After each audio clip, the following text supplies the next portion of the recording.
In track mode, we will use the trigger to move the robot.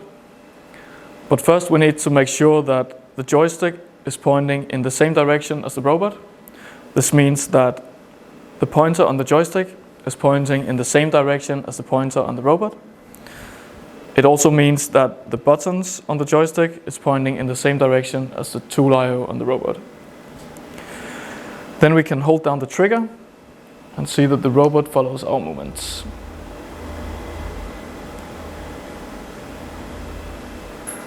To start a recording, you have to click the blue button. Then, while you're holding down the trigger, all of the robot's movements will be recorded.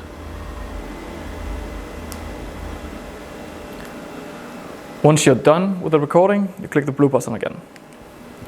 As we're only recording while you hold down the trigger, one way to do large movements is to move the robot while you're holding down the trigger, then let go of the trigger, move the joystick, hold down the trigger again, and move the robot. This way, the recording will be continuous. While you're still recording, if you make a mistake, you can use the back right button to navigate backwards in your program.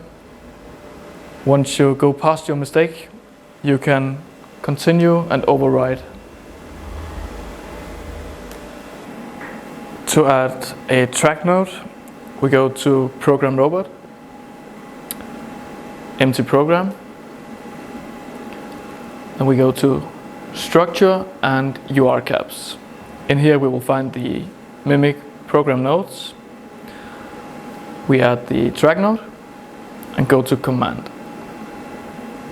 Here we have two different views. We have a runtime view and we have a setup view.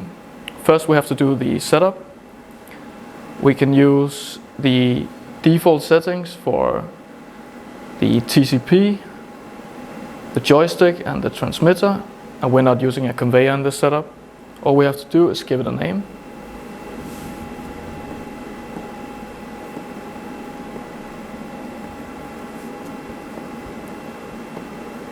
And hit submit. This name is already in use and will be overwritten. Now we can go to show runtime view, and then we can start our program.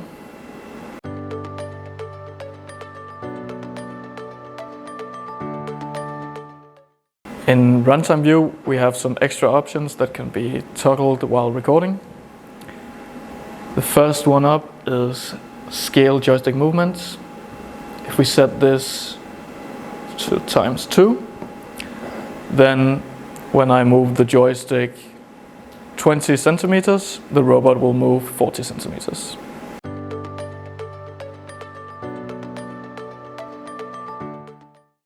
The second option, to lock the robot to a plane, you will have to set up a plane in the UR installation. Once that's done, you can select your plane in this drop-down menu and toggle the feature on. Now the robot will be locked to one plane and it can't move up and down.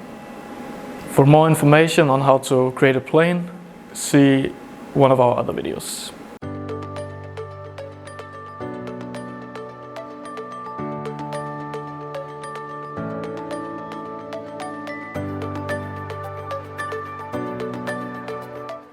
The third option is lock robot orientation. Once toggled on, the robot will keep the same orientation even when I move the joystick and rotate it to another orientation.